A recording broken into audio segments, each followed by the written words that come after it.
First of all మా Mahanadu media నుంచి, మా మహానాడు ప్రేక్షకుల నుంచి Hartley congratulations sir. Thank you sir. Macherla నియోజకవర్గంలో 20 సంవత్సరాల తర్వాత టీడీపీ జెండా ఎగిరింది. 30,000 మెజారిటీతో మిమ్మల్ని గెలిపించారు. ఇది ఎలా ఫీల్ అవుతున్నారు ఏంటి సార్?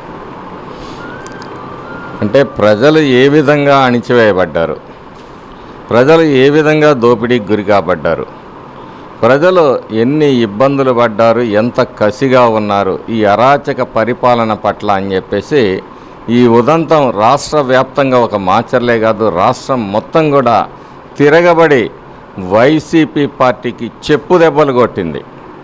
అంటే పరిపాలన చేతగాని ఒక ముఖ్యమంత్రి, ఒక ఆర్థిక నేరగాడు రాష్ట్రానికి ముఖ్యమంత్రి అయితే ఏ విధంగా ఉంటుందో 5 ఏళ్ల పరిపాలనలో ప్రజలు ప్రత్యక్షంగా చూశారు. ఈ రాష్ట్రంలో ప్రజలు ఈ అరాచక పరిపాలన పోవాలి, మా భవిష్యత్తు, మా బిడ్డల భవిష్యత్తుతో పాటు ఈ రాష్ట్ర భవిష్యత్తును కూడా కాపాడగలిగిన వ్యక్తి నారా చంద్రబాబు నాయుడు గారు. ఎందుకంటే చరిత్ర చెప్పిన సత్యం ఒకటి. ఆ రోజు మరి హైదరాబాదు అలాగే ఈ రాష్ట్రంలో రాబోయే ప్రపంచంలో రాబోయే మరి ఐటీ విప్లవాన్ని ముందుగానే ఊహించి ఏ విధంగా మరి 225 పైగా కాలేజీలు తీసుకొని వచ్చి ఈ రాష్ట్రంలో మరి అనేక మంది విద్యార్థులు ఈరోజు ఉద్యోగస్తులుగా దేశ విదేశాల్లో మరి పనిచేస్తూ ఉన్నారు, కుటుంబాలకు ఆసరాగా నిలబడ్డారు. అన్ని కులాలు అన్ని మతాల వారు కూడా మరి ఆ ఫలితాలను అనుభవించారు. సామాజిక న్యాయం చేయగలిగిన వ్యక్తి చంద్రబాబు నాయుడు గారు, అభివృద్ధి చేయగలిగిన వ్యక్తి చంద్రబాబు నాయుడు గారు. కేవలం బిస్కెట్లు విసురుతూ ప్రజల మీద వాతలు పెడుతూ పన్నులు వేస్తూ మరి వైసీపీ పరిపాలన ఏ విధంగా కొనసాగిందో చూసిన తర్వాత ప్రజలు వాస్తవంలోనికి వచ్చి ఈరోజు ఒక సునామీలాగా ఇలాంటి ముఖ్యమంత్రి ఉండకూడదు, ఇతనుంటే మన భవిష్యత్తు లేదు, మన బిడ్డల భవిష్యత్తు లేదని చెప్పేసి మరి ఉప్పెనలాగా ఈరోజు విరుచుకుపడి వాళ్ళని ఓడించిన విధానం మనం అందరం చూస్తూ ఉన్నాం.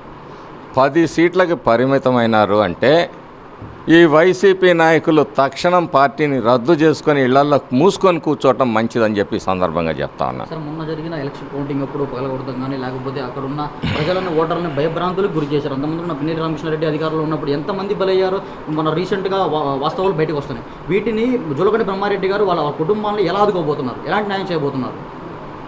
ఇప్పటికే మేము బాధిత కుటుంబాలన్నింటినీ కూడా 74 మంది ఆ రోజు దాడులకి గురై ఇబ్బంది పడితే అందరినీ కూడా మెరుగైన వైద్యం కార్పొరేట్ హాస్పిటల్స్లో ఉంచి ట్రీట్మెంట్ చేయించాం.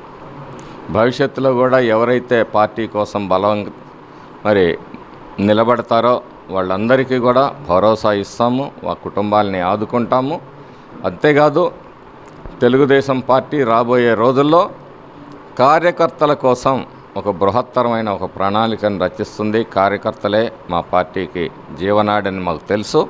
వాళ్ళని కాపాడుకోవటం, వాళ్ళని నిలబెట్టుకోవటం అనేది తెలుగుదేశం పార్టీ నెక్స్ట్ తీసుకోబోయే మొదటి స్టెప్గా నేను భావిస్తున్నాను. కొన్ని గంటల క్రితం అయితే మాచర్లు కానీ గురజాల్లో కానీ అరెస్ట్ అయిన ప్రజలు బయటకు రావడం జరిగింది. వాళ్ళు చెప్తుంది మీడియాతో చెప్పడం ఏం జరిగిందంటే మాకు సంబంధం లేకుండా మన పోలీసులు లోపల ఇరికించారు కేసుల్లో అని చెప్పి వాళ్ళు చెప్పడం జరిగింది. వాళ్ళకి పోలీసుల పైన ఎలాంటి చర్యలు తీసుకోబోతున్నారు?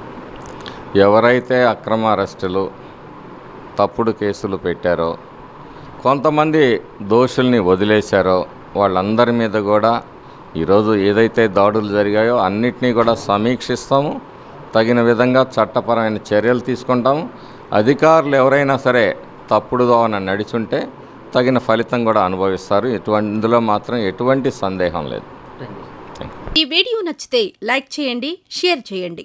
మరింత సమాచారం కొరకు మా ఛానల్ను సబ్స్క్రైబ్ చేయండి.